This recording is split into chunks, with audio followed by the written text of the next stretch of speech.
আসসালামু আলাইকুম। সকলে কেমন আছেন? আশা করি সকলে আল্লাহর রহমতে ভালো আছেন।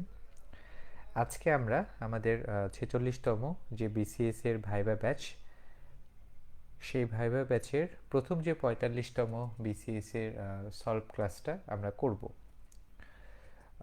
এখানে মেইনলি আপনারা যে আমাদের সামনে ইন্টারফেসটা দেখতে পাচ্ছেন, সেখানে একটা ভাইবার যে কোশ্চেনগুলো করা হয়েছে তার কালেকশনগুলো আছে।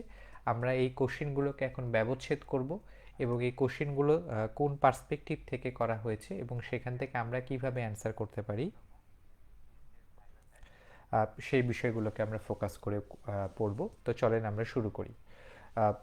আমি যেহেতু এখন বয়েতে ক্লাস নিচ্ছি, সুতরাং আপনারা ক্লাসটা দেখবেন এবং পরবর্তী সময় যদি আপনাদের কোয়েরি থাকে শেষে আমাকে জিজ্ঞাসা করলে আমি সব বিষয়ের উত্তর আপনাদেরকে দিয়ে দিব। তাহলে চলেন আমরা আজকে শুরু করি। প্রথমে আমরা এখানে ৪৫তম বিসিএস একটা ভাইবা আমরা এক্সপিরিয়েন্স দেখতে পাচ্ছি, যেখানে যিনি ক্যান্ডিডেট ছিলেন তিনি কিন্তু বিসিএস হেলথে তিনি ভাইবা দিয়েছিলেন। বিসিএস হেলথে তিনি ভাইবাটা দিয়েছিলেন। তো আমরা যদি খেয়াল করি এখানে যথারীতি প্রথমে তিনি বোর্ডে তিনি প্রবেশ করেছেন, কোথা থেকে পড়াশোনা করেছেন, কি করেছেন, এটা হচ্ছে পার্টিকুলার্স। যদি আপনাকে ইন্ট্রোডাকশন না জিজ্ঞেস করে তাহলে সরাসরি আপনি বসার সাথে সাথে আপনার নাম, আপনি কোথা থেকে পড়েছেন, বর্তমানে কি করছেন, এই বিষয়গুলো জিজ্ঞাসা করতে পারে। এরপরে যেটা জিজ্ঞাসা আপনাকে করে যে পূর্বের বিসিএস এর ইতিহাস, বা এই বিসিএস এর আগে আগে ৪৮-এর রেজাল্ট হয়ে গিয়েছিল, সুতরাং সেই ক্ষেত্রে জিজ্ঞাসা করেছে যে ৪৮-এ কী খবর রয়েছে আর কি। তো যদি পূর্ববর্তী আপনার কোনো বিসিএস আপনি রিকমেন্ড হয়ে থাকেন, যেমন আপনি যদি 48-এই রিকমেন্ড হয়ে থাকেন, তাহলে সেই ক্ষেত্রে আপনাকে কিন্তু এই কোশ্চেনটা আপনার জন্য আসতে পারে যে আপনি তো 48 রিকমেন্ডেড হয়েছেন, কিন্তু 48 রিকমেন্ড হওয়ার পরেও আপনি কেন 46 ভাইবা দিতে এসেছেন? আপনার তো ডাক্তার হওয়াই মেইন লক্ষ্য। যদি এরকম কোশ্চেন কখনো করা হয়ে থাকে তাহলে আপনাকে বুঝতে হবে যে এখানে আমরা তিনটা কথা আমি স্যারকে বলার চেষ্টা করব যে কেন আমি ৪৮ বিসিএস হওয়ার আগেও হওয়ার পরেও আমি অন্য বিসিএস ভাইবা দিতে এসেছি। একটা হচ্ছে যে বলতে পারবেন যে এক নাম্বার প্রথম সুবিধাটাই হচ্ছে সিনিয়রিটি হবে এই ক্ষেত্রে। সিনিয়রিটি, আপনি যখন 46-এ জয়েন করবেন আপনি কিন্তু 48 ব্যাচের চেয়ে সিনিয়র হবেন, একটা হচ্ছে সিনিয়রিটির কথা বলবেন। ২ নাম্বার হচ্ছে সিনিয়রিটি হওয়ার পর ২ নাম্বার হচ্ছে প্রমোশনের কথা তো অবশ্যই বলবেন, এবং ৩ নাম্বার যে বিষয়টা থাকবে, যেহেতু স্যার ৪৮ বিসিএস এর আগে আমি 46 বিসিএসে আমি জয়েন করতে পারবো, বা 46 বিসিএস এ জয়েন করলে আমি সমস্ত সুযোগ সুবিধাগুলো 48 বিসিএস এর আগে প্রাপ্ত হব, এই জন্য আমি 46 বিসিএস এ জয়েন করতে চাই। যে যাই বলুক না কেন এই তিনটা কোশ্চেনের উপরে বা এই তিনটার উপরে কোনো অ্যান্সার হয় না, এই তিনটা অ্যান্সার দাও, you will be more than enough. Okay. এখন তারপর অনেক সময় দেখতে পারেন যে স্যাররা একটু মুখ বাঁকা করে আছেন, বাট এটা কিছু না, এটা জাস্ট শুধু আপনাকে জাজ করার জন্য। ওকে, এই বিষয়গুলো আপনি অ্যান্ড্রেস করেন। এবার দেখেন, আমরা জানি যে ভাইবা বোর্ডে তিনজন থাকেন, একজন চেয়ারম্যান থাকেন, একজন সচিব স্যার থাকেন এবং আরেকজন স্যার এখানে উপস্থিত থাকেন, তিনজন থাকেন। তো ভাইবা বোর্ডের প্রধান কিন্তু হন চেয়ারম্যান, যিনি হচ্ছে আমাদের সম্মানিত বিপিএসসি মেম্বার। তো সচিব স্যার দেখেন কি প্রশ্ন ওনাকে করেছে যে জাতীয় স্বাস্থ্যনীতির মূল পয়েন্টগুলো বলো। আমার যে রেকর্ডেড ক্লাসে কিন্তু আমি এই জাতীয় স্বাস্থ্যনীতির সম্পর্কে কিন্তু ডিটেলড আলোচনা করেছি, তবু আমি এখানে আপনাদের স্বার্থে আমি বিষয়টা আবার একটু আলোচনা করব।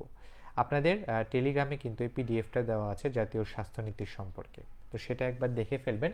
যদি আপনাকে বলতে চায় যে জাতীয় স্বাস্থ্যনীতির মূল পয়েন্টগুলো বলো, তখন আপনি এই যে আমাদের হেলথ পলিসি যেটা আছে এটাকে আপনি জাস্ট একবার দেখে ফেলবেন। মূল পয়েন্টগুলো বলতে বলতে আপনি দুইটাভাবেই অ্যাপ্রোচ করতে পারেন, একটা হচ্ছে আপনি সুনির্দিষ্ট উদ্দেশ্য থেকে যেতে পারেন, অথবা আপনি চাইলে জাতীয় স্বাস্থ্যনীতির মূল লক্ষ্যগুলো বলতে পারেন। তো বা আপনি চাইলে এটাকে ভাগে ভাগেও ভাগ করে বলতে পারেন। যেমন সুনির্দিষ্ট উদ্দেশ্যটা কি, আপনাকে মনে রাখতে হবে স্যার যদি জাতীয় স্বাস্থ্যনীতি দেখেন তাহলে তিনি কি হুবহু পড়বেন? তিনি কিন্তু হুবহু পড়বেন না, তিনি মূল জিস্ট বিষয়টা জানার চেষ্টা করবেন। তো স্যার জাতীয় স্বাস্থ্যনীতির মূল লক্ষ্যগুলো হচ্ছে, আমি এভাবে বলবো, আমি এভাবে অ্যান্সার করব। এক হচ্ছে যে সবার জন্য প্রাথমিক স্বাস্থ্যসেবা নিশ্চিত করা ও সবার জন্য জরুরি চিকিৎসা সেবা প্রাপ্যতা নিশ্চিত করা। এটা কিন্তু আমার পিডিএফ, এটা আপনাদের কাছে টেলিগ্রামে আছে, আমি মার্ক করে দিয়েছি যেগুলো আপনাকে বলতে হবে। আচ্ছা, এরপরে রয়েছে স্বাস্থ্যসেবার সহজ প্রাপ্যতা বৃদ্ধি করা ও বিস্তৃত করা। আপনাকে খেয়াল রাখতে হবে যে আপনি যে অ্যান্সারটা করতে চাচ্ছেন এই বড় অ্যান্সারটাকে আপনি ছোট ছোট করে বলেন, তাহলে আপনি অনেকগুলো পয়েন্ট আপনি অ্যাপ্রোচ করতে পারবেন। দেখেন আমি 2টা পয়েন্ট ভেঙে 4টা পয়েন্ট বলে ফেলেছি। এবং অ্যাট লাস্ট হচ্ছে এই রোগ প্রতিরোধ এবং সীমিতকরণের জন্য অধিকার এবং মর্যাদার ভিত্তিতে সেবা গ্রহণে জনগণকে উদ্বুদ্ধ করা। এটাই হচ্ছে জাতীয় স্বাস্থ্যনীতির মূল কথা। ওকে, এই কথা বলে আপনি চুপ করবেন। এই কথা বলার আর কোনো কিছু বলার প্রয়োজন নেই। এরপরে যদি স্যাররা যদি আপনার কাছে জানতে তারপরেও চায় যে জাতীয় স্বাস্থ্যনীতির মূল লক্ষ্য কয়টি, এটা 48তম বিসিএস, ইভেন 45 বিসিএসও একটা হট কোশ্চেন ছিল। তাহলে আমরা যদি দেখি যে জাতীয় স্বাস্থ্যনীতির মূল লক্ষ্য, তাইলে আমাদের কিন্তু এই যে আমাদের ঊনবিংশতের 19টা হচ্ছে আমাদের জাতীয় স্বাস্থ্যনীতির মূল লক্ষ্য রয়েছে। নোট ডাউন করেন, জাতীয় স্বাস্থ্যনীতির যদি আমরা বলি যে মূলনীতি হবে বা মূল লক্ষ্য হবে, সরি, এটা হবে হচ্ছে 19টা। ওকে, আচ্ছা, এখান থেকে যে বিষয়টা জিজ্ঞাসা করে, যেমন আপনারা প্রিভিয়াস বিসিএসে একটা কোশ্চেন দেখেছেন, সেখানে বলা হয়েছে যে বাংলাদেশ সরকারের প্রিভিয়াসলি প্রাথমিক পর্যায়ে সবচেয়ে প্রাথমিক পর্যায়ে স্বাস্থ্যসেবার জন্য কোন প্রকল্পটি নিয়েছে, সেটা হচ্ছে কমিউনিটি ক্লিনিক স্থাপন করা। আমরা এটা জানি, কিন্তু স্যার আপনাকে জিজ্ঞাসা করতে পারে যে জাতীয় স্বাস্থ্যনীতির কয় নাম্বার লক্ষ্যে কমিউনিটি ক্লিনিক স্থাপন করার কথা বলা হয়েছে। আপনাকে বুঝতে হবে এই 19টা পয়েন্টের মধ্যে স্যাররা সবসময় আপনার কাছে জিস্ট যে পয়েন্টটা সেটাই জানতে চাইবেন। তাহলে আমরা পয়েন্টটা মনে রাখবো যে 3 নাম্বার পয়েন্টে বা 3 নাম্বার লক্ষ্যতে কমিউনিটি ক্লিনিক যেটা রয়েছে সেখানে স্থাপন করার কথা বলা হয়েছে আর কি। ওকে, আচ্ছা, এরপরে দেখেন এই যে এই কথাটা একজনকে ভাইবার যেতে জিজ্ঞাসা করেছিল, সাধারণত স্যাররা এই কথাটা ভাইভাতে জিজ্ঞাসা করে না আর কি। হ্যাঁ, যে প্রতিস্থাপনমূলক জন উর্বরতা আর কি। হ্যাঁ, এটা আমি ভাইভাতে ডিটেল আলোচনা করেছি। এই ধরনের কঠিন টার্মগুলো আপনারা অ্যাভয়েড করবেন। আচ্ছা, লাস্টে স্যারদের একটা খুবই পছন্দের একটা, যদি আমরা বলি উদ্দেশ্য লক্ষ্য যেটা তারা জানতে চান বা মূলনীতি, সেটা হচ্ছে ঊনবিংশ বা স্যাররা সরাসরি জিজ্ঞাসা করেছেন যে ঊনবিংশতম যে মূল লক্ষ্য সেখানে কি বলা হয়েছে। তো ঊনবিংশতম মূলনীতি, এটা আপনারা একটু মুখস্থ করে যাবেন। এখানে হচ্ছে বিকল্প চিকিৎসা সম্পর্কে বলা হয়েছে। বিকল্প চিকিৎসা পদ্ধতি কি? বাংলা কথায় অ্যালোপ্যাথিক চিকিৎসার বাইরে গিয়ে অন্যান্য যে সকল চিকিৎসা ব্যবস্থা আছে তাকে আমরা বলবো বিকল্প চিকিৎসা পদ্ধতি। সেটা কি? ইউনানি, আয়ুর্বেদীয় এবং হোমিওপ্যাথি চিকিৎসা পদ্ধতি এবং শিক্ষার হচ্ছে মানোন্নয়নের ব্যবস্থা করা। এটা মুখস্থ করে যাবেন। এর সাথে সংলগ্ন লাগোয়া আরও কিছু বিষয় আপনাদেরকে আমি মনে করাই দিতে চাই। যদি আমরা যেহেতু মেডিকেল কলেজে সবাই পড়েছি, প্লাস আপনাদের যদি কোনো সরকারি হাসপাতালে যাওয়ার অভিজ্ঞতা থাকে, তাইলে সেখানে হচ্ছে একটা এএমসি নামে একটা কর্নার থাকে, এবং এটা কিন্তু ভাইভাতে জিজ্ঞাসা করা হয়েছে। এটা হচ্ছে অল্টারনেটিভ মেডিকেল কর্নার, বা এটাকে আরও ভালো করে বলতে গেলে অল্টারনেটিভ মেডিকেল কেয়ার। আর এই অল্টারনেটিভ মেডিকেল কেয়ার মানে হচ্ছে বিকল্প চিকিৎসা ব্যবস্থা। অনেককে এই এএমসি বা অল্টারনেটিভ মেডিকেল কেয়ারটা জিজ্ঞাসা করে সেখান থেকে স্বাস্থ্যনীতির 19 নাম্বার পয়েন্টে এসেছে। তাহলে যদি আপনাকে জিজ্ঞাসা করে এএমসি নাম শুনেছেন কিনা, আপনি বলবেন এটা কিন্তু এএমসি পরীক্ষা না। জি স্যার, আমি শুনেছি, this will be alternative medical care. এবং এটা বিষয়টা কি? এটা হচ্ছে স্যার আমাদের বিকল্প চিকিৎসা ব্যবস্থা, যেখানে মূলত ইউনানি, আয়ুর্বেদীয় এবং হোমিওপ্যাথির সম্পর্কে, চিকিৎসা সম্পর্কে আলোচনা করা হয়েছে। এরপরে যদি আপনাকে জিজ্ঞাসা করে যে জাতীয় স্বাস্থ্যনীতির কোথায় এই সম্পর্কে বলা হয়েছে, তখন আপনি অ্যান্সার করবেন স্যার হচ্ছে 19 নাম্বার মূলনীতিতে।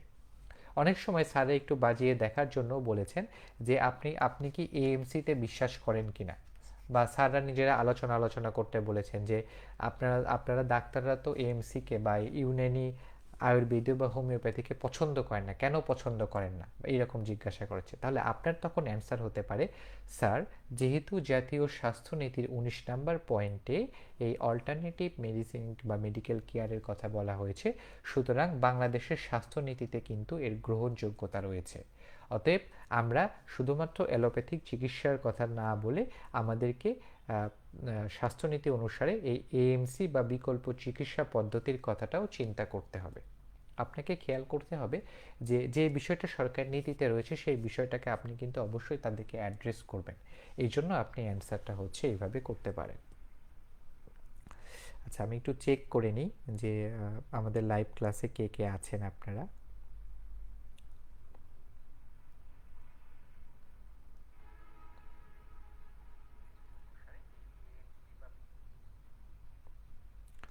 ওকে, আমাদের 11 মেম্বার আছেন, ভালো, ঠিক আছে, ইটস ওকে।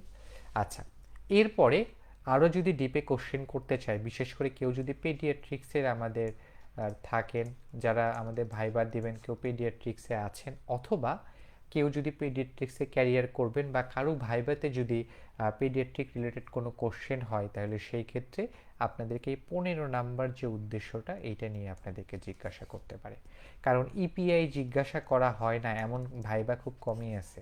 যদি 300 জন পরীক্ষা দেওয়া হয়, তাহলে সেখানে অ্যাটলিস্ট 50 থেকে 60 জনকে ইপিআই সম্পর্কে জিজ্ঞাসা করা হবে। তাহলে ইপিআই থেকে এবং আমি যেই স্বাস্থ্যনীতিগুলোর কথা বলতেছি, এগুলো কিন্তু চেয়ারম্যান স্যার বা সচিব স্যারদের প্রিয় কোশ্চেন, কারণ তারা তো জেনারেল পাবলিক। তারা ইপিআই হয়তো টোটাল কোশ্চেন করলেন মেডিকেল স্যার যিনি আছেন, কিন্তু আপনাকে জেনারেল কোশ্চেন করবেন কিন্তু তারাই। সুতরাং আপনাকে জানতে হবে যে জাতীয় স্বাস্থ্যনীতির মূলনীতিতে এই 15 নাম্বার যে লক্ষ্য রয়েছে, সেখানে হচ্ছে এই যে টিকাদান বা ইমিউনাইজেশন কার্যক্রমকে অব্যাহত করে রাখার ব্যবস্থার কথা বলা হয়েছে। ওকে, তো এটা এতগুলো কথা মাস্ট বি মনে রাখবেন, এই তিনটা মনে রাখতে হবে। আচ্ছা, এবার আমি আপনাদেরকে বলবো যে একটা পয়েন্ট আমি 12 নাম্বারকে আমি মার্ক করতে বলতেছি। আপনারা মনে রাখেন যে 12 নাম্বার আমি মার্ক করে রেখেছি, কেন মার্ক করেছি আমি পরে বলছি। ওকে, এবার আমরা দেখেন, আমরা বলবো যে এই যে এই কোশ্চেনটাকে সলভ করবো যে ডাক্তার নার্স অনুপাত কেমন, এটার জন্য তুমি কি করতে চাও। এই ধরনের কোশ্চেন অবশ্যই আপনাদের মনে রাখতে হবে। অ্যান্সার করার জন্য আপনাদেরকে রেফারেন্স ভ্যালু দরকার হবে। যে যাই বলুক না কেন, আপনি যদি রেফারেন্স ভ্যালু দিয়ে অ্যান্সার করতে পারেন, that will be enough for you.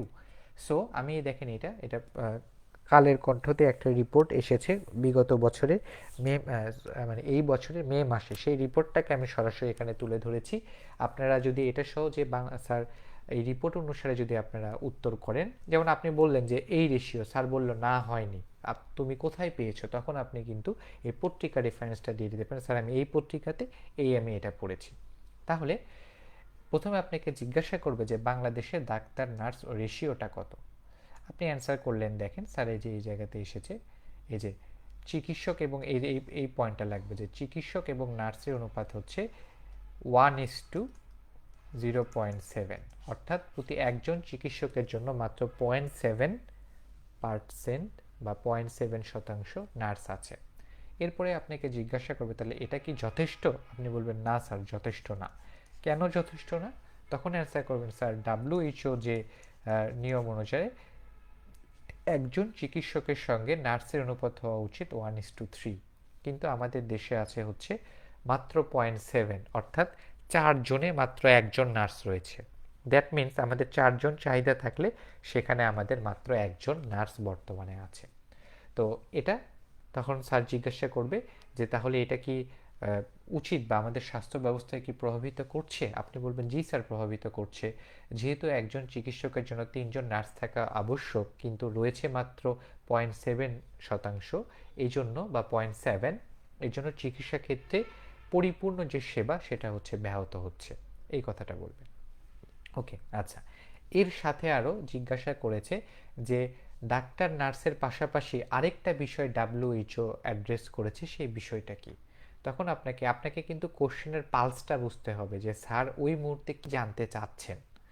হ্যাঁ, আপনার নলেজ যদি থাকে আপনি কিন্তু অ্যান্সার করতে পারবেন। সেটা হচ্ছে স্যার এই বিষয়টা জানতে চান যে এই যে দেখেন 5 জন সহযোগী স্বাস্থ্যকর্মী। সহযোগী স্বাস্থ্যকর্মী মানে কারা? আমরা যখন মেডিকেলে কাজ করছি তখন আমরা দেখেছি কিছু ওয়ার্ড বয় থাকে, কিছু নার্স থাকে, কিছু আয়া থাকে, ক্লিনার থাকে। এই যে ওয়ার্ড বয় বা নার্স, নার্স না, আয়া, ক্লিনার যারা থাকেন, এদেরকে বলা হয়ে থাকে সহযোগী স্বাস্থ্যকর্মী। অর্থাৎ স্বাস্থ্যসেবার বাইরে গিয়ে যারা স্বাস্থ্যসেবার সাথে সংযুক্ত তারা হচ্ছেন এরা। তো তাদের অনুপাত কত হবে? তাদের অনুপাত হবে হচ্ছে 5 জন। তাহলে ডাক্তার ইস্টু নার্স ইস্টু স্বাস্থ্য যে কর্মীর অনুপাত হচ্ছে 1:3:5। এরপরে আপনাকে জিজ্ঞাসা করতে পারে যে তাহলে আপনার কি মনে হয় যে বাংলাদেশে কি সহযোগী স্বাস্থ্যকর্মী আছে?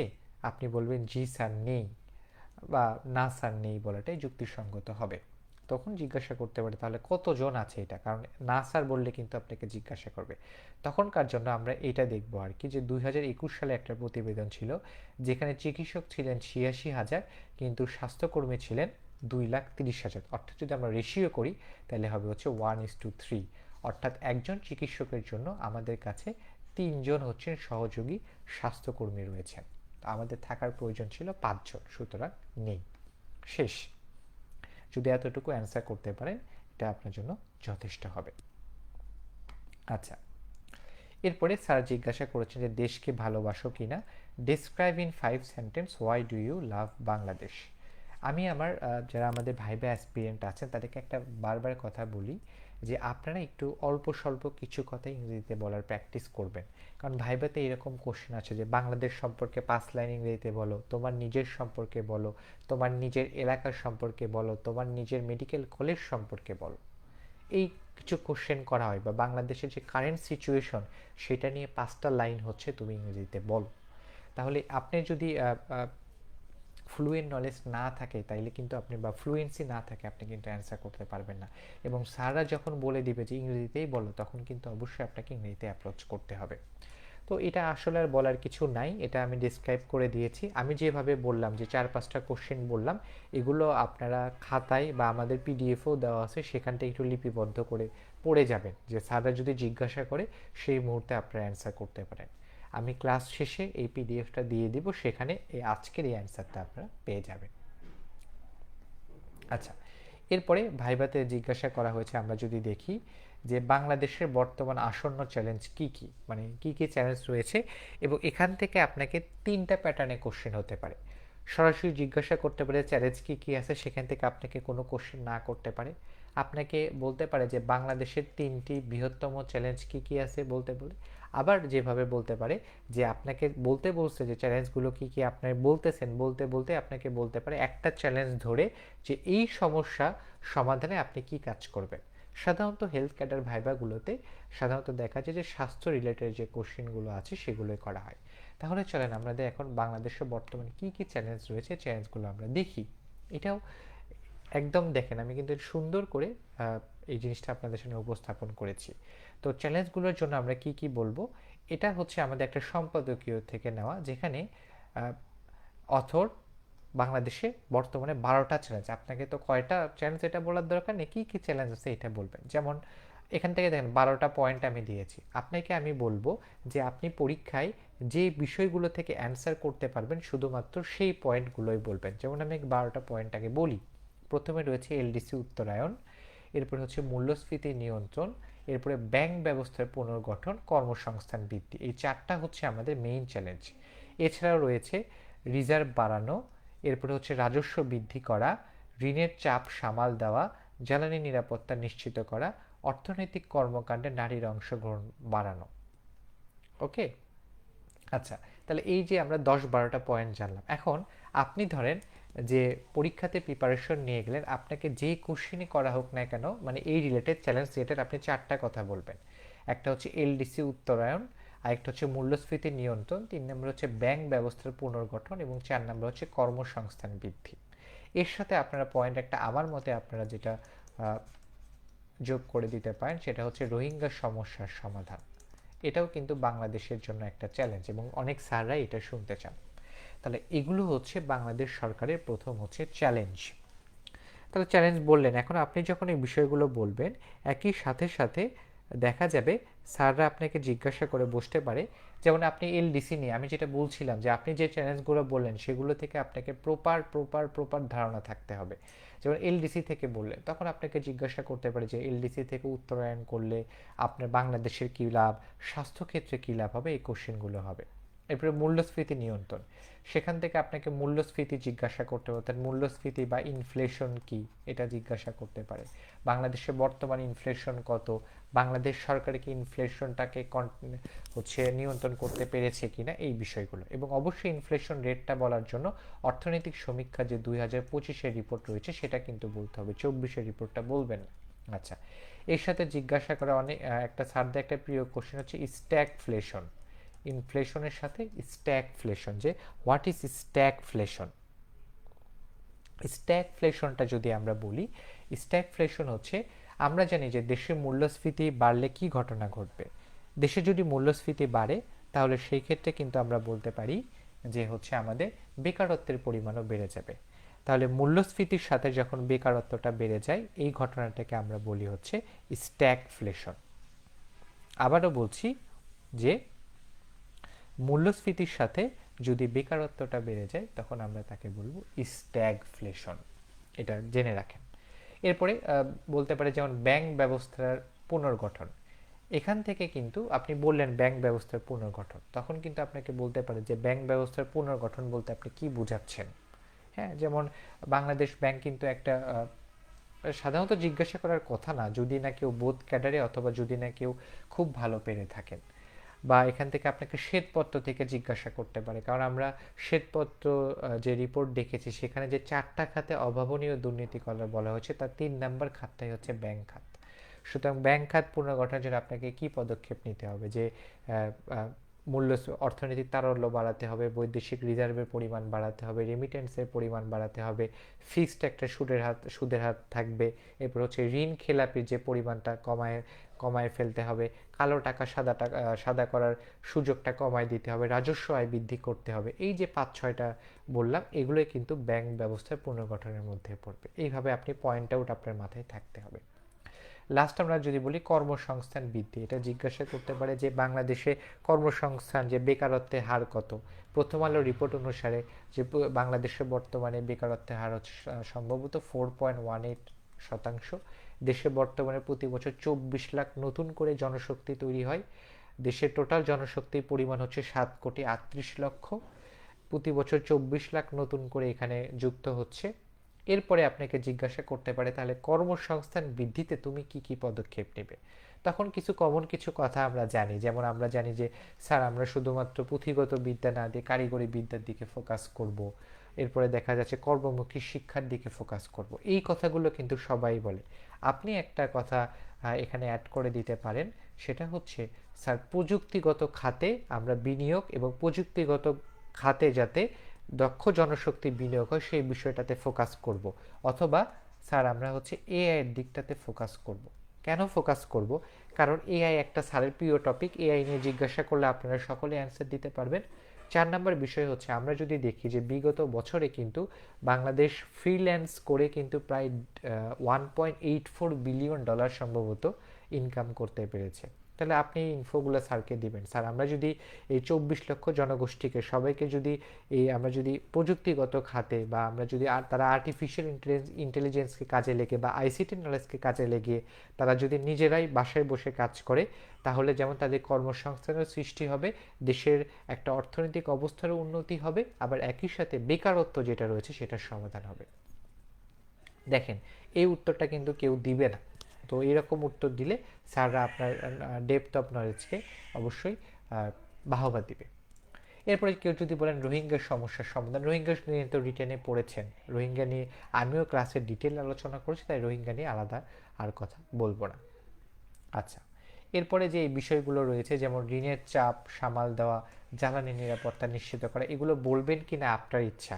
কারণ ঋণের চাপ সামাল দেওয়া জিজ্ঞাসা করলে আপনাকে বলতে পারে যে বাংলাদেশে বর্তমানে ঋণ কত, এরপর আইএমএফ যে বাংলাদেশকে 4টা ধাপে ঋণ প্রদান করতে বলেছে এবং সেখানে আইএমএফ কি কি শর্ত দিয়েছে, এই কথাগুলো জিজ্ঞাসা করতে পারে।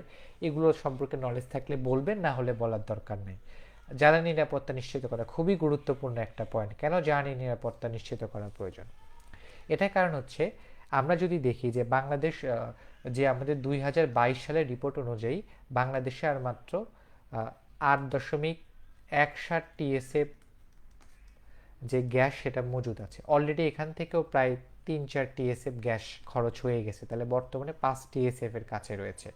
আমরা যদি আমাদের জ্বালানি খাতের চিত্র দেখি, তাহলে এটা যদি আমাদের পাই চার্ট হয়, 60% যে জ্বালানি যে প্রাকৃতিক গ্যাস সেটা হচ্ছে বিদ্যুৎ উৎপাদনে ব্যবহার হয়। হ্যাঁ, এরপর হচ্ছে 22% যেটা কয়লা আছে এটা বিদ্যুৎ উৎপাদনে ব্যবহার হয়। আবার হচ্ছে আমাদের 12% যে আমাদের প্রাকৃতিক তেল রয়েছে বা ক্রুড অয়েল যেটাকে বলি, সেটা হচ্ছে বিদ্যুৎ উৎপাদনে ব্যবহার হয়। জ্বালানি নিরাপত্তা বলতে কিন্তু মূলত বিদ্যুৎ এবং বিদ্যুতের সাথে সংশ্লিষ্ট যে বিষয়গুলো সেটাই বোঝায়।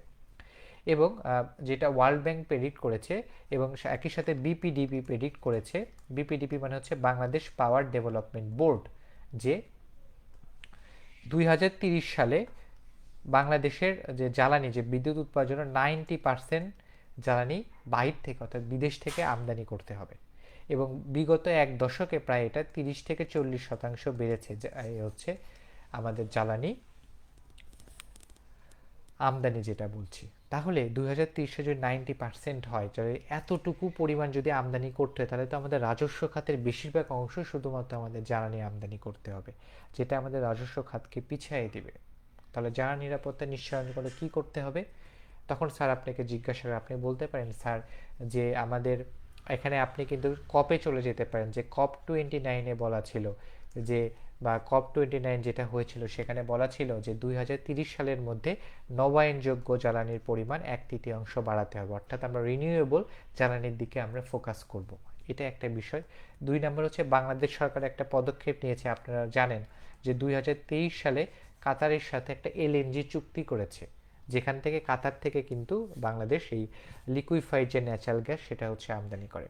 3 নাম্বার হচ্ছে আপনারা কিন্তু রূপপুর পারমাণবিক বিদ্যুৎ কেন্দ্রের কথা বলতে পারেন, যে রূপপুর পারমাণবিক বিদ্যুৎ কেন্দ্রের মাধ্যমে সরকার এই ব্যবস্থাটাকে ট্যাকেল দেওয়ার চেষ্টা করছে। এইভাবে পয়েন্টগুলো আপনারা সাজায় নিয়ে যান।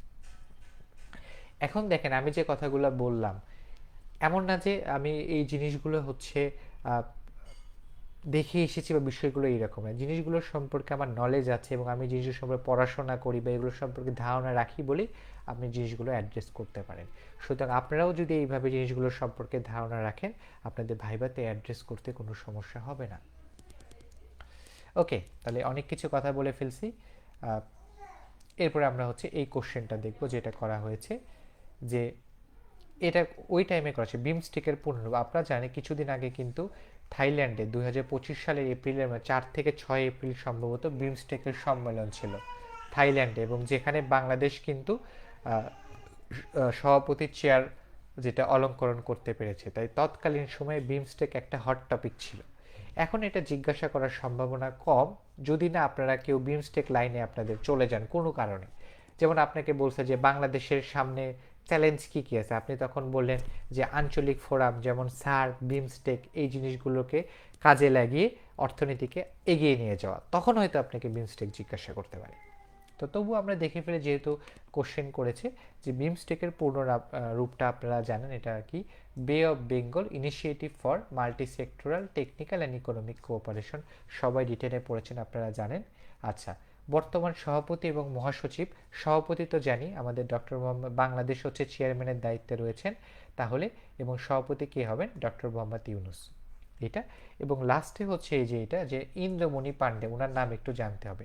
তিনি কিন্তু সম্প্রতিকালে বিমস্টেকের হচ্ছে মহাসচিব হিসেবে দায়িত্ব নিয়েছেন। তিনি একজন সম্ভবত ইন্ডিয়ান হচ্ছে ফরেন সার্ভিস ছিলেন, আইএফএস হচ্ছে অফিসার ছিলেন। জাস্ট এই বিষয়গুলো একটু দেখে যান। তাহলে চলেন আমরা পরবর্তীতে যাই। আচ্ছা, খুবই মজার একটা কোশ্চেন আসছে এবং এই কোশ্চেনের উত্তর বেশিরভাগ লোকজনই কনফিউজ থাকে বা হচ্ছে উল্টাপাল্টা দিয়ে থাকে আর কি। যেমন আচ্ছা, এই কোশ্চেনটা আলোচনা করে একজন স্ট্যাব ওয়ারেন্ট নিয়ে আসি। স্ট্যাব ওয়ারেন্ট নিয়ে কিন্তু আমি আমার লেকচারে ডিটেলটা আলোচনা করেছি, এখানে আমি আর বলবো না।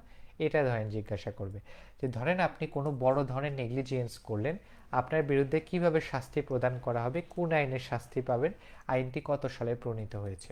ওকে, আচ্ছা, আমরা জানি যে মেডিকেল নেগলিজেন্স কিন্তু দুই ধরনের হয়ে থাকে, একটা হচ্ছে ম্যাল প্র্যাকসিস, একটা হচ্ছে ক্রিমিনাল নেগলিজেন্স। সব ফরেন্সিক মেডিসিন পার্টে আপনারা পড়েছেন বা আমাদের লেকচারেও বলা রয়েছে।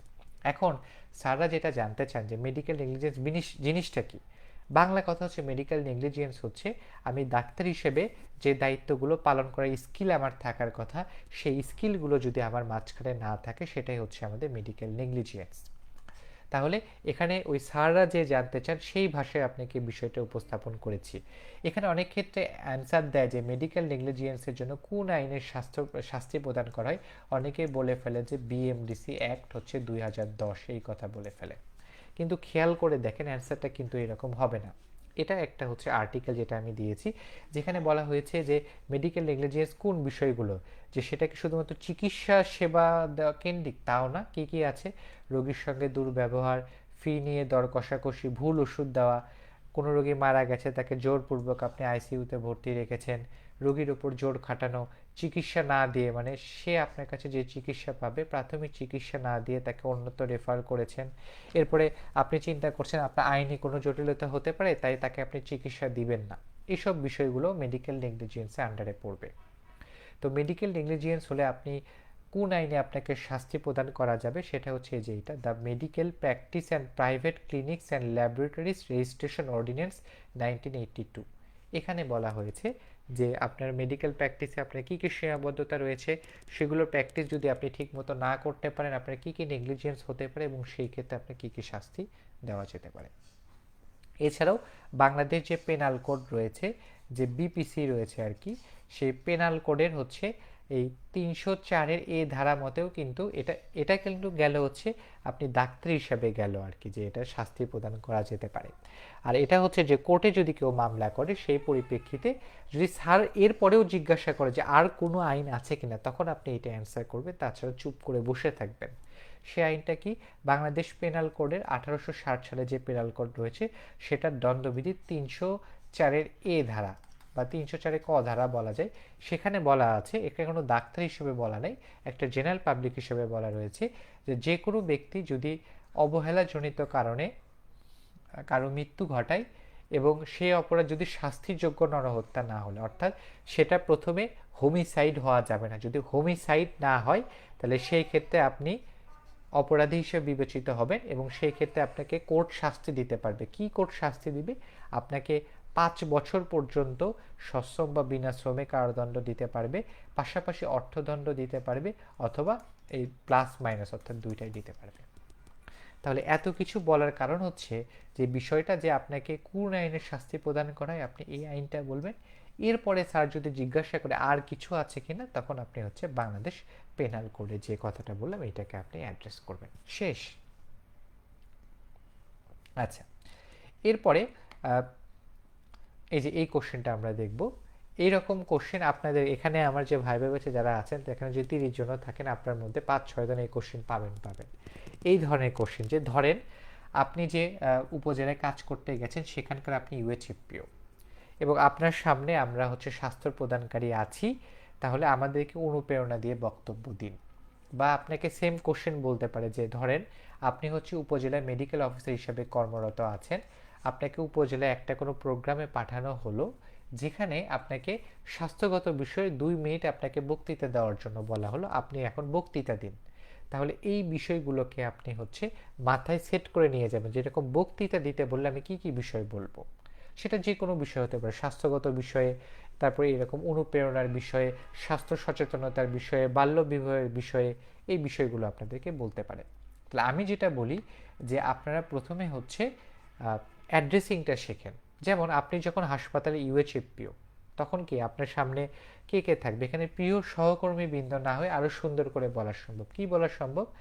যে এভাবে বলতে পারেন যে আমার সামনে উপবিষ্ট অত্র হাসপাতালের চিকিৎসকবৃন্দ এবং অন্যান্য স্বাস্থ্য সেবার সাথে জড়িত অন্যান্য কর্মকর্তা এবং কর্মচারীবৃন্দ, সকলকে আসসালামু আলাইকুম এবং শুভ সকাল। এই যে অ্যাড্রেসিংটা শিখলেন, এই অ্যাড্রেসিং দিয়ে আপনি তারপরে শুরু করেন। আপনি যদি অ্যাড্রেসিংটা ভালোভাবে করতে পারেন, স্যাররা কিন্তু আপনার সামনে বা আপনার সম্পর্কে একটা বেটার ধারণা নেবে। আচ্ছা, একইভাবে যদি আপনাকে পাঠানো হয় যে আপনাকে উপজেলায় পাঠানো হয়েছে, আপনি যখন উপজেলাতে যাবেন, উপজেলাতে কে কে থাকেন? উপজেলাতে যখন একটা সভাপতি থাকেন বা উপজেলাতে যখন একটা সভা হয় সেখানে কে কে থাকেন? সেখানে ইউএনও থাকেন, উপজেলা নির্বাহী অফিসার থাকেন, বিভিন্ন ওই উপজেলার বিভিন্ন যে দপ্তরগুলো রয়েছে তার কর্মকর্তা থাকেন এবং নির্বাচিত জনপ্রতিনিধি থাকেন। বর্তমানে তো নির্বাচিত জনপ্রতিনিধি নেই, তাহলে আমরা কিভাবে বলবো? আপনাকে বক্তৃতা আপনি বলবেন যে ধরেন আপনাকে বলছে যে উপজেলায় গিয়ে 2 মিনিট স্বাস্থ্য সম্পর্কে বক্তৃতা দিন, তখন আপনি এভাবে বলবেন যে এভাবে শুরু করবেন যে অত্র সভায় বা অত্র মিটিংয়ে উপস্থিত সম্মানিত বা মাননীয় সভাপতি এবং অন্যান্য অতিথিবৃন্দ, আসসালামু আলাইকুম। এটা সবচেয়ে সংক্ষিপ্ত উপায়ে বলতে পারেন। আরও যদি আপনি একটু সুন্দর করে বলতে চান যে অত্র মিটিংয়ে বা অত্র সভায় উপস্থিত হচ্ছে সভাপতি, আপনি যেহেতু আপনি জানেন না ওই মিটিংয়ে কে কে আছেন, তাই আপনি এভাবে অ্যাড্রেস করেন। এটাই একটা হচ্ছে ভালো উপায় যে সভাপতি, প্রধান অতিথি, বিশেষ অতিথি, অন্যান্য সুধীবৃন্দ, আসসালামু আলাইকুম। এই যে অ্যাড্রেসটা আমি শিখাই দিলাম, এই অ্যাড্রেসটা সকল ক্ষেত্রে প্রযোজ্য হবে। আপনি সকল ক্ষেত্রে অ্যাড্রেস করতে পারবেন যে কোনো মিটিংয়ে গিয়ে। বলে আপনি তারপর শুরু করেন যে বিষয়ে আপনাকে টপিক বলতে বলছে। ওকে, যখন আমি বারবার বলছি টপিকটাকে অ্যাড্রেস করবেন, তখন স্যাররা আপনাকে বুঝবে যে আপনার বক্তৃতা দেওয়ার অভ্যাস আছে বা আপনি বক্তৃতা জানেন কীভাবে দিতে হয়। তা না বলে শুধু বলতে শুরু করলেন, হ্যাঁ আমি ডাক্তার অমুক, আমি আপনাদের মধ্যে 2 মিনিট স্বাস্থ্য নিয়ে কথা বলবো, এটা কিন্তু এই উত্তরটা বেশিরভাগই করবে, সেটা কিন্তু খুব সুন্দর হবে না। এরপর হচ্ছে এখানে জাস্ট একটা ফরম্যাট দিয়ে দিয়েছি, আপনারা ফরম্যাটে দেখে ফেলতে পারেন বা আপনাদের নিজেদের মতো করেও সাজিয়ে নিতে পারেন। আচ্ছা, এরপরে একটা কোশ্চেন যেটা করা হয়েছিল যে tell me your strength and weakness in 5 lines. আমাদের যে বিসিএস ভাইবার যে শুরুতে ওরিয়েন্টেশন ক্লাস আছে, সেখানে কিন্তু এই সম্পর্কে ডিটেইল বলেছি। আমি কিন্তু প্রায় 14-15টা স্ট্রেংথ এবং উইকনেস দিয়ে দিয়েছিলাম এবং আপনাদেরকে বলেছিলাম যে আপনারা এর মধ্যে থেকে বেছে নেবেন। আপনারা ওই ক্লাসটা দেখলে অ্যান্সার করতে পারবেন যে আপনার শক্তিশালী বা আপনার স্ট্রেংথগুলো কী আছে বা শক্তি এবং আপনার দুর্বলতাগুলো কী কী আছে। তো ওখান থেকে বা আমি এখানেও একটা ফরম্যাট দিয়েছি, এখানেও ফরম্যাটটা আপনি দেখে নিতে পারেন। তবে আমি বলবো আমার এই প্রথম লেকচারে যে পয়েন্টগুলো আছে দেখে নিজের মতো করে সাজিয়ে নিন। শুধুমাত্র এদিকে খেয়াল করতে হবে, স্ট্রেংথ তো আমরা সবাই বলতে পারবো, আমার যে শক্তিশালী দিকটাকে বা আমার শক্তির দিক, যেমন আমি ডিসিপ্লিন, আমি সময়ের কাজ সময়ে করতে পছন্দ করি, আমি রোগীদের প্রতি সহানুভূতিশীল, এই বিষয়গুলো আমরা সবাই বলতে পারবো। কিন্তু উইকনেসটা বলতে আমাদের একটু সমস্যা। আমি বলবো যে উইকনেসটা হচ্ছে আপনাদের ইউফেমিজমের মতো করে বলতে হবে। ইউফেমিজম মানেটা কি? আমরা ইউফেমিজম জানি ইনঅফেন্সিভ এক্সপ্রেশন, অর্থাৎ খারাপ জিনিসটাকে ভালো করে বলা। যেমন আপনি বলতে পারেন যে আমি রোগীর প্রতি হচ্ছে অতিরিক্ত সহনশীল, কোনো কাজ শুরু করলে সেটা শেষ করা না পর্যন্ত আমি সেখানে স্বস্তি খুঁজে পাই না। ওকে, বা আমি খুব পারফেকশন পছন্দ করি, যেটা অনেক সময় আমাকে কর্মক্ষেত্রে একটু সমস্যার সম্মুখীন করে। এই বিষয়গুলো এইভাবে বলবেন, সরাসরি কোনো নেগেটিভ পয়েন্ট বলবেন না। আচ্ছা, এটা আমাদের এখানে করা হয়েছিল, এই যে যেমন এই যে এখানে কোশ্চেন করা হয়েছিল আর কি, এই যে যেটা ছিল আর কি, এই যে আপনাকে প্রশাসনিক দায়িত্ব দেওয়া হলো, সর্বপ্রথম কি পদক্ষেপ নেবেন। এখানে এই কোশ্চেনটা সম্ভবত ইনি যে যিনি ভাইবা দিয়েছিলেন তিনি সম্ভবত বোথ ক্যাডারে দিয়েছেন, হয়তো তার কোনো জায়গাতে অ্যাডমিন ক্যাডার চয়েস ছিল, এই জন্য তাকে কোশ্চেন করা হয়েছে। তবু আমি কোশ্চেনের উত্তরটা দিচ্ছি, প্লাস আপনাকে এটা অ্যান্সার করতে পারে যে ধরেন যে আপনাকে কোনো একটা এলাকার ইউএচএফপিও বা উপজেলা ইউএচএফপিও অর্থাৎ উপজেলা health and family planning officer, যিনি উপজেলার প্রধান স্বাস্থ্য বিষয়ের দায়িত্ব দেওয়া হলো, আপনি কোন কাজটি প্রথমে করবেন। অনেকে অনেক কিছু বলেন, আমি যে অ্যান্সারটা দিছি আজ থেকে এটাই আপনারা অ্যান্সার করবেন। সেটা হচ্ছে, স্যার আমি প্রথমে দায়িত্ব পাওয়ার পর ওই এলাকাটার, আপনি সে প্রশাসক হন আর হচ্ছে আপনি ইউএচএফপি হন, প্রথমে আমি সার্বিক পরিস্থিতির সম্পর্কে স্পষ্ট ধারণা নেব। এটাই আপনার প্রধান কাজ। সার্বিক পরিস্থিতি সম্পর্কে স্পষ্ট ধারণা কি? যেমন আপনি যদি ইউএচএফপিও হন, যে সেখানকার স্বাস্থ্য ব্যবস্থা কেমন, সেখানে জনগণ কত রয়েছে, কতজন চিকিৎসা সেবা গ্রহণ করেন, কতজন ইপিআই সেবা গ্রহণ করেন, এরপরে এখানে এই উপজেলার স্বাস্থ্য কমপ্লেক্সে কতজন রোগী আসেন, তারপরে কতগুলো ডায়াগনস্টিক রয়েছে, সেখানে মানসম্মত চিকিৎসা হয় কিনা, কারণ এটাই আপনার প্রধান দায়িত্ব। আপনি যদি প্রথমে সবগুলো সম্পর্কে তথ্য না নেন, তাহলে আপনি কিভাবে পদক্ষেপ নেবেন? সো আপনি অনেক কিছু অ্যান্সার করলেন যে আমি এই করব সেই করব, সেই অ্যান্সারটা ভালো হবে না। দয়া করে এই অ্যান্সারটাই ফলো করেন। ওকে ওকে, এই পিডিএফ থাকবে, আপনাদের চিন্তা করার দরকার নেই, আপনারা অ্যান্সার করতে পারবেন। আচ্ছা, এরপর মেডিকেলের স্যার এটা করেছেন, সচিব স্যার এই কোশ্চেন করছেন, ডারউইনের বিবর্তনবাদ সহজভাবে বোঝান আর কি। ডারউইনের বিবর্তনবাদ কি? আমাদের ইন্টারে বইয়ে ছিল যে ন্যাচারাল সিলেকশন, যে প্রাকৃতিক নির্বাচন মতবাদ আর কি। আচ্ছা, প্রাকৃতিক নির্বাচন বিবর্তনবাদ বাংলা কথাটা হচ্ছে যে সময়ের সাথে তাল মিলিয়ে চলার জন্য প্রতিটা জীবী পরিবেশের সঙ্গে খাপ খাওয়ানোর চেষ্টা করে, এবং পরিবেশের সঙ্গে খাপ খাওয়ানোর চেষ্টা করার সময় সবাই নিজেদের মাঝে পরিবর্তন ঘটায়, এবং যারা সে পরিবেশের সঙ্গে খাপ খাইয়ে টিকে থাকতে পারে তারাই বেঁচে থাকে এবং বংশ বিস্তার করে, যেটাই হচ্ছে ডারউইনের বিবর্তনবাদ বিষয়টা। জাস্ট এই বিষয়টা জেনে গেলেন। আচ্ছা, এরপর এই কোশ্চেনটা ভাইভাতে করা হয়েছে যে শিল্প বিপ্লব কোন কোন বিষয়গুলোকে কেন্দ্র করে সংঘটিত হয়েছে, আমরা কোন পর্যায়ে আছি। আমরা জানি যে শিল্প বিপ্লব হচ্ছে 4টা। প্রথমটা ছিল বাষ্পীয় ইঞ্জিন আবিষ্কার, দ্বিতীয়টা ছিল হচ্ছে বিদ্যুৎ আবিষ্কার, 3 নাম্বারটা ছিল হচ্ছে তথ্য প্রযুক্তির বিকাশ, এবং বর্তমানে স্যাররা এটাই জানতে চান যে বর্তমানে আমরা কোন পর্যায়ে আছি। অর্থাৎ বর্তমানে আমরা ফোর্থ যে ইন্ডাস্ট্রিয়াল রেভলিউশন, বা যেটাকে আমরা বলছি আর্টিফিশিয়াল, না এটা হবে না, ফোর্থ আইআর বা ফোর্থ ইন্ডাস্ট্রিয়াল রেভলিউশনের যুগে আছি, এইটা বলে চুপ করে থাকবেন। এরপরেও যদি জিজ্ঞাসা করে যে তাহলে ফোর্থ ইন্ডাস্ট্রিয়াল যে রেভলিউশন রয়েছে তার কম্পোনেন্ট কি কি আছে, তখন বলবেন যে এর মধ্যে আছে এআই বা কৃত্রিম বুদ্ধিমত্তা, আছে রোবোটিক্স, আছে হচ্ছে 5G ইন্টারনেট, এর মাঝে আছে VR and AR. Okay, VR AR যেটা বলি আমরা, এটা রয়েছে। এবং স্যাররা যেটা বেশি শুনতে পছন্দ করেন সেটা হচ্ছে ব্লক চেইন। ব্লক চেইন স্যাররা জিজ্ঞাসা করেন যে ব্লক চেইন প্রযুক্তি কি, এটা দিয়ে কীভাবে ট্রানজ্যাকশন করা যায়। আমার পিডিএফে এটা সম্পর্কে ডিটেল আলোচনা করা আছে। আচ্ছা, আজকের লাস্ট কোশ্চেন যে এটা জিজ্ঞাসা করা হয়েছে, এটাও সম্ভবত বিসিএস প্রশাসন ক্যাডার তার কোনো জায়গাতে একটা অপশন ছিল বলে তাকে জিজ্ঞাসা করা হয়েছে।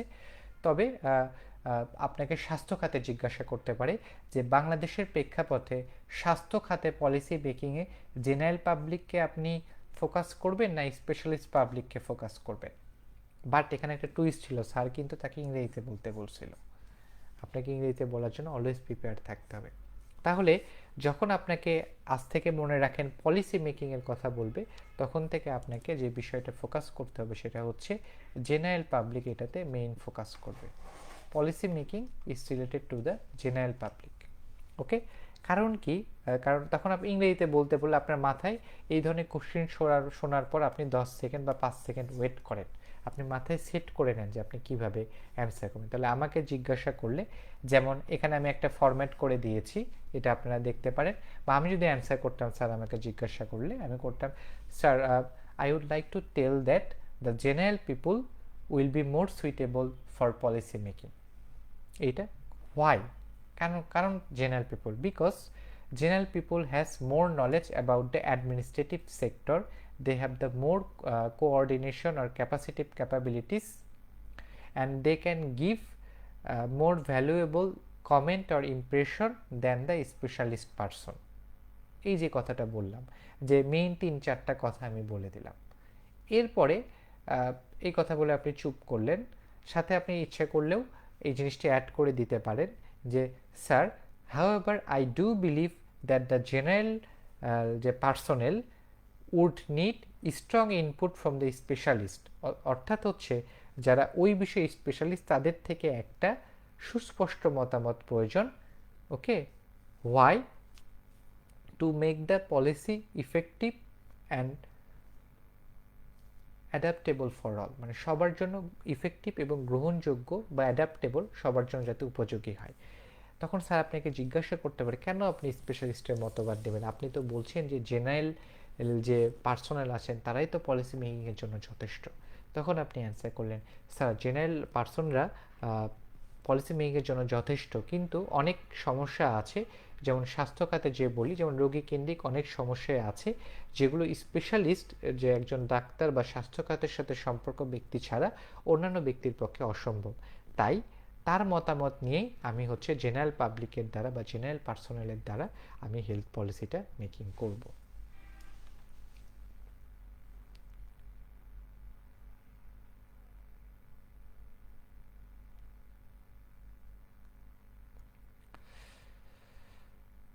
আচ্ছা, এই ছিল আজকের আমার ক্লাস। আজকে আমি এখানেই শেষ করছি। আমি ক্লাস শেষ 1 মিনিট আমি ওয়েট করব। যদি আপনাদের আছে ক্লাস নিয়ে কোনো কোয়েরি থাকে, আছে ক্লাস বিষয়, তাহলে আমাকে এখানে করতে পারেন, আমি অবশ্যই আপনাদেরকে অ্যান্সার দেওয়ার চেষ্টা করব। আমি আপনাদের জন্য ওয়েট করছি।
আচ্ছা, আমি সম্ভবত আপনাদের কোনো কোশ্চেন নেই, আমি 1 মিনিট ওয়েট করেছি। তাহলে আমি আজকের সেশনটা এখানে শেষ করছি। যদি কোনো তারপরও ফার্দার কোনো কোশ্চেন থাকে আমাকে মেসেঞ্জারে করলে বা আমাদের সাপোর্ট গ্রুপে করলে আমি অলওয়েজ আছি আপনাদের কোশ্চেনগুলো উত্তর দেওয়ার জন্য। আল্লাহ হাফেজ, ভালো থাকবেন।